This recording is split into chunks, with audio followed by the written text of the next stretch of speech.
What's up YouTube, it's Dirty Dave. In this video we're going to be going over the designer notes for Operation Burnt Horizon and comparing them to last season Operation Wind Bastion, but we're mainly going to be focusing on the attackers. So I'm going to be comparing the two graphs that we get for the designer notes, and then I have a table kind of go more in depth explaining why each operator is in their position on the graph, and then we're going to look at the future balancing changes. So let's get started. Comparing the graphs, to the left we have Operation Wind Bastion, and to the right we have Operation Burnt Horizon, so the current versus the previous. And with these graphs, I just want to focus the general picture, the big picture, the outliers and the direction that this graph is kind of pointing us towards. So for the outliers, considering both graphs, we got Finka, Blackbeard, Twitch, Ash, Nomad, and Jackal, and that's consistent for both of the graphs for the most part. So comparing it, we can see that this season, the current season, Burnt Horizon, the operators are the group much closer, which is a good thing. Overall, you want to get all the operators onto the X and Y axis where they meet right here at 21% and 0 win rate. That's like perfect balance, but obviously we're never going to get there, but that's where we should be striving towards. And here in the current season, we see some progress towards that. But focusing on the outliers, it's kind of a bad sign really, because we paint Siege as a tactical shooter, and the outliers, the highest win rates and the highest pick rates are all about gunfights and less about being tactical, which really sucks. So like looking at Finka, Glaz as well, Glaz, Blackbeard, Nomad, Ash, Twitch, Jackal. With Ash, people take her for her speed and small hitbox, and she has a good gun. Twitch is purely about her gun. People rarely use her drone unless there's a Mira. Nomad, she gets super easy gunfights because they can't shoot back if they hit her ability, her air jab. Jackal's chasing gunfights, and he also has a really good gun. Here, Glaz, he can see through smokes while no one else can. But as we know to the leaks, that the future defender is probably going to be able to see through smokes, according to the leaks. And then we have Blackbeard over here, eats headshots. Finka, increase in health, no recoil, faster ADS.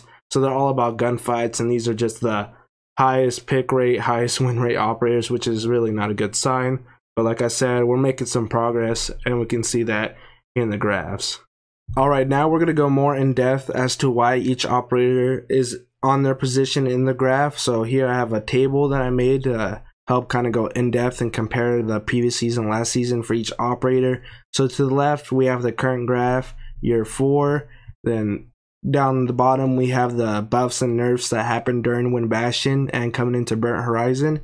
And then kind of deciphering this table, here we have the left column for pick rate is going to be Wind Bastion, right column is going to be Burnt Horizon. So the current is to the right and the old is to the left. So here, these color codes, what they mean is that if their pick rate increased in Burnt Horizon from Wind Bastion, it's shaded blue. If it decreased, it's shaded gold. Here at the win rate, the season doesn't influence it. That's just if they had a negative win rate, it's going to be shaded red. And if they had a positive win rate, it's going to be shaded green. So right column is going to be Burnt Horizon, kind of what we're mainly going to focus on. And then here, my rating, I know I have a lot of operators that say OP, but it's kind of hard to define an operator with one word. But when I say OP, that's for the most part that they really need a nerf. And for the most part, these future balancing changes I am going to go over at the end, they are getting nerfs. So that's a good thing. The devs are doing a pretty good job, and I'm really excited for season 2, year 4. Alright, so let's get started. So we're going in the order of here, the graph. Going Fuse, I'm just trying to cover them real quickly because there's a lot of operators to go through. So with Fuse, his pick rate increased. His win rate increased. I don't really understand why there was no nerfs to his counters or a buff to him or like any synergy to him. So I'm kind of confused as why his win rate increased, but he's really an underrated operator. Arguably, he has the highest DPS assault rifle in the game, so arguably the best assault rifle in the game with the Russian ACOG sight, the best sight. So pretty powerful weapon. He's like a reverse Blackbeard by being a 3 armor. So if you're not headshotting him, especially at defenders, his weapon is stronger than 99% of the defender's weapons. So if you're not hitting the headshot, he's going to beat you in a gunfight majority of the time. And that's what I have to say about Fuse. And then his ability, definitely underrated. You know, it destroys a lot of gadgets and get you a kill. It's one of the few abilities that actually directly gives you a kill. Obviously, like with Ying, if you blind the operator, you still have to get the kill with your gun. With Fuse, his gadget itself gets the kill, and he's one of the few attackers that do that. So that's definitely powerful as well. Gridlock, she wasn't here last season, so not much to compare. I definitely think she is weaker than Fuse, and these are the least two picked operators are the slowest ones, the two 1-speeds we have. Her win rate's higher. I don't understand why. I feel like her ability is actually pretty weak because it's a lazy ability, because like if you want to rush and you want to cover your flanks, you throw these traps, which they are really good for. But thing is, you should be having a roam clear, and if you have a roam clear, you shouldn't really worry much about getting flanked. The only thing, the real flanks that you really want to worry about, even after a good roam clear, is just the hop outs, the run outs, and that's where you put the claymores on the windows and doors outside. But her gadget is actually pretty good. Also, if you get the diffuser down and you cut off the entrances, that's pretty good. But thing is, Gridlock doesn't help you get the plant down, so it's kind of a sacrifice you have to make.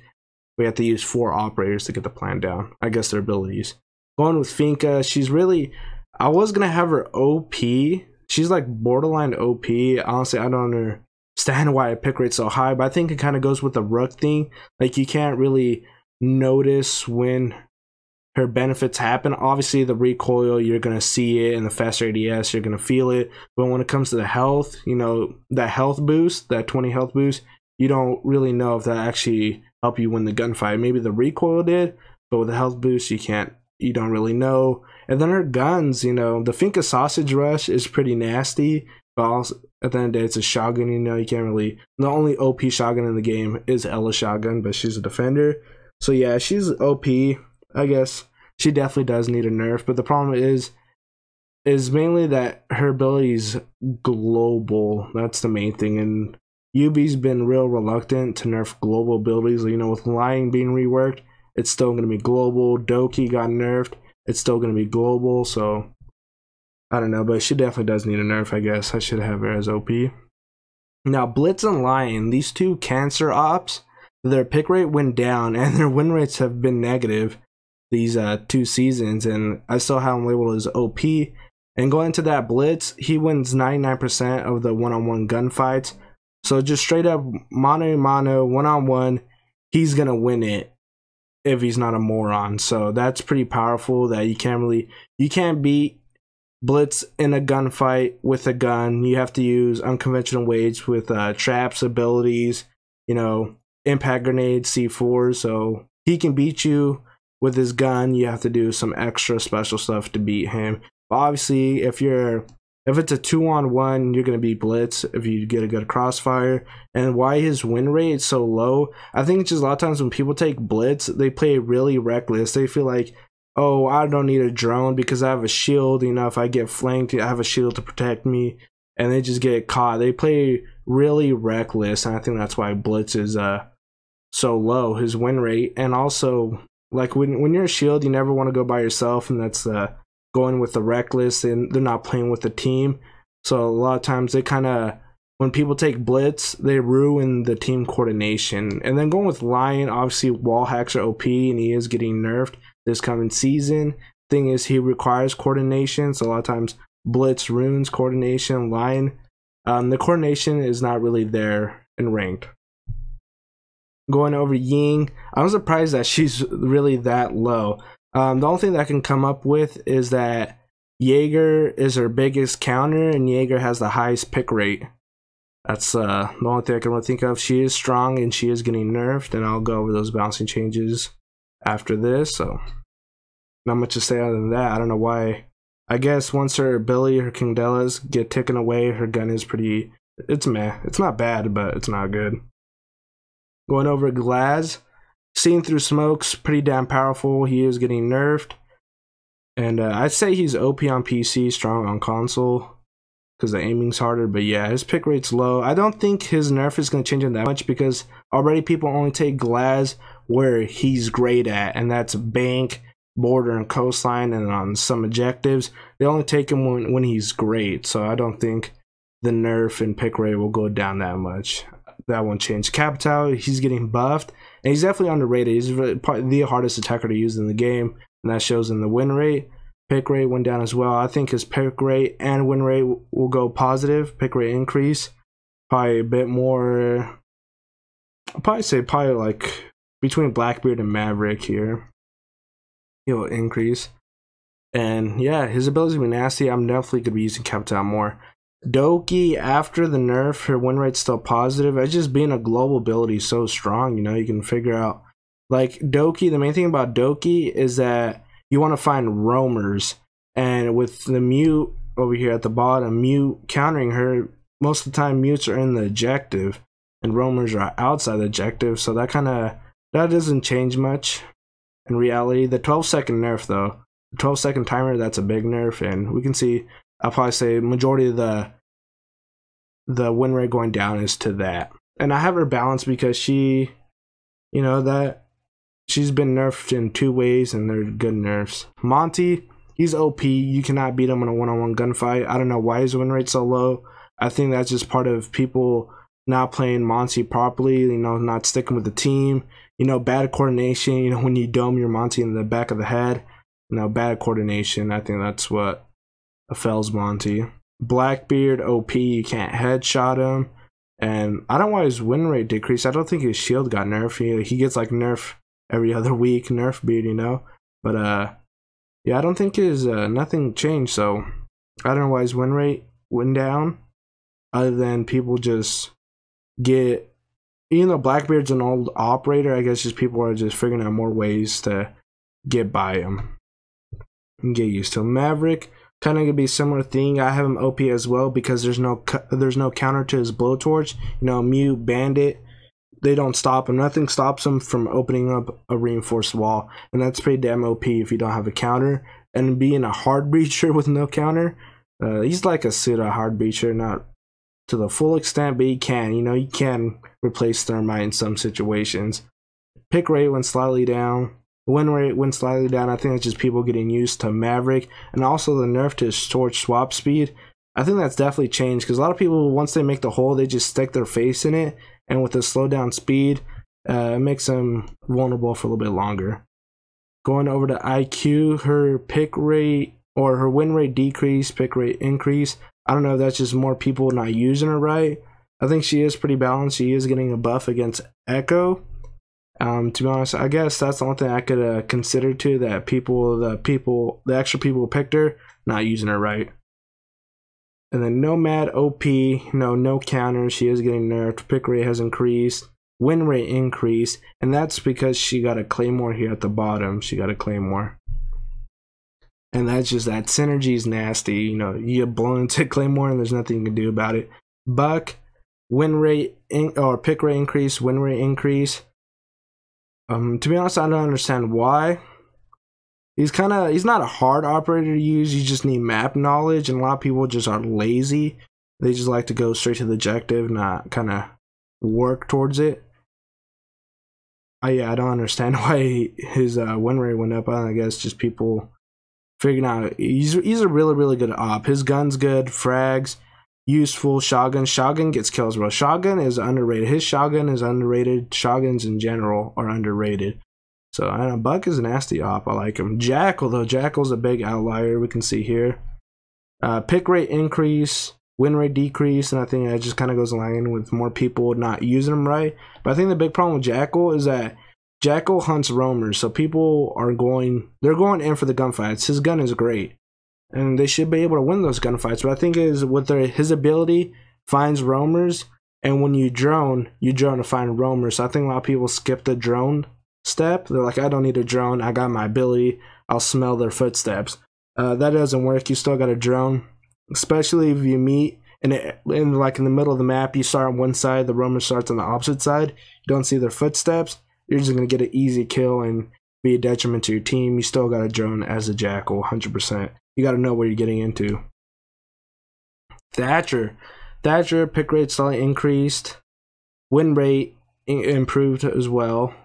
And to be honest, I don't know why he's negative. I feel like Thatcher isn't necessary. I think the only thing that could that I can make sense of this is that people take Thatcher on the hard objectives to attack, and naturally defense has a higher win rate over attacking, so I think that kind of goes with it, and they just take him on the hard objectives. Like on the easy objectives, you're not gonna need a Thatcher. You know, you can just push objective real easy, no walls you have to go through, and it's just a bad sight. People don't take Thatcher on that, so the easy wins, they don't take Thatcher. On the hard wins, they do. I think that's what that is. Sledge, pick rate increase, win rate decreased by almost a whole %, you know, 0.9. That's a pretty big change. To be honest, I don't understand why. You know, he's a counter to a lot of things like Maestro, Evil Eyes, and the Evil Eyes are getting nerfed. And Maestro is a real popular operator. Well, he's not popular, but he's real powerful. He's definitely, I think I'll put him in the OP category where he needs a nerf. And like I said, he is getting a nerf. Honestly, I don't understand why his win rate went down and Bucks went up, you know. I think Sledge is definitely easier to use, so pretty interesting. Can't really make sense of that one. Thermite perfectly balances as all things should be. Win or pick rate decrease. I think the only thing that can make sense of that, since his win rate didn't change, is that Fortress people like on the new map Outback, maybe people think that Thermite is not necessary for Outback. Where do people take Thermite in Outback? Yeah, not really. People don't take Thermite for Outback. Attacking the two second floor objectives, people don't take Thermite. So I think that's because of Outback right there. Zofia, very good operator, very versatile. She's been nerfed quite a bit now, I guess. Yeah, she's strong. She's strong. She's not balanced. She's versatile, very versatile. Kind of goes with the gunfights as well because she can be ready for any gunfight. She has a claymore to watch her back so she doesn't get surprised. She has a concussion to find an enemy and get the advantage over the enemy in a gunfight. And then her impact nades kind of give her angles for a gunfight. So very versatile. Hibana, kind of weird to see that her win rate is so low. Well, it's not that bad. It's not the worst win rate, but it's just negative. And that's just really surprising because she's a hard breacher. She's very key. But I think that kind of goes to where attackers naturally have the lower win rate and just attacking the harder objectives.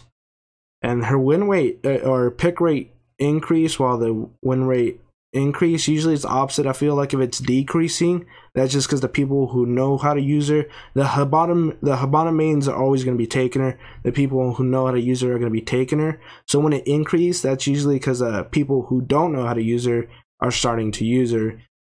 And it's kind of the opposite, so kind of hard to tell. Ashe, pick rate decrease, win rate decrease, and that's just over the ACOG being gone. You know, Crabbrave, pretty crazy. Honestly, I don't understand. I don't think if people want to ACOG that bad, they can go G3. I'm really surprised by that big of a drop. That drop is crazy. Pretty wild and everything. Like, I feel like the Hollow should make you play Ashe better because she's all about those close range gunfights, and Hollow's better for close range. Honestly, I don't understand why she's like that, and then she's definitely overrated, obviously by her pick rate. Yeah, pretty tough. Twitch, all about gunfights. I think they need to nerf her gun and buff her drone. Like, maybe give her drone the ability to jump, get in those nice spots, and then nerf her gun quite a bit, because people take Twitch just for a gun. So now we covered all the operators. Pretty long. Hopefully it wasn't too long. And let's go over the future balancing changes. So Lion, his outline is going to be turned into like an alibi scan or jackal scan. So here we have it. Red ping debuff. Warning from 3 to 1.5 seconds, kind of half. So his scan will be going off sooner. His scan is, the time is cut in half, so it doesn't last as long. Cooldown much faster, so you can't really spam it between 15 seconds. But you know, if you're chasing down a roamer and you didn't get him with your first scan, then your second scan is going to come much sooner, almost double the speed. Charges 2 to 3. Yeah, his the nerf from outlines to pings is a pretty big change, so I understand why they gave him an extra charge. Capital, he's getting a buff, really strong. I think he's going to be strong. especially like you'll be able to get people behind cover much easier because the flames drop. The flame, so if you shoot an arrow on the ceiling, the flame is gonna drop onto the ground, so it'll be much easier to get people behind cover. So it makes sense why their damage per tick decreased, because you're gonna just be getting people like crazy. But also the area of effect increase, and I think that kind of, I think it still bounces out. Like I think you're still gonna be killing people about the same as before, because say I'm trying to make sense of it as I'm going through it, but say his fire, the diameter of his fire effect is 5 feet or 5 meters, and it kills you if you cross those 5 feet. But now you decreased his damage in half, but doubled his diameter. Even though if you completely cross it, you're still gonna die. So I think that's gonna be the similar change. Like his area increases, so you're gonna be in the fire more, but the damage per tick is decreased. But like I said, you're gonna be in the fire more, so you're still gonna be dying in the fire.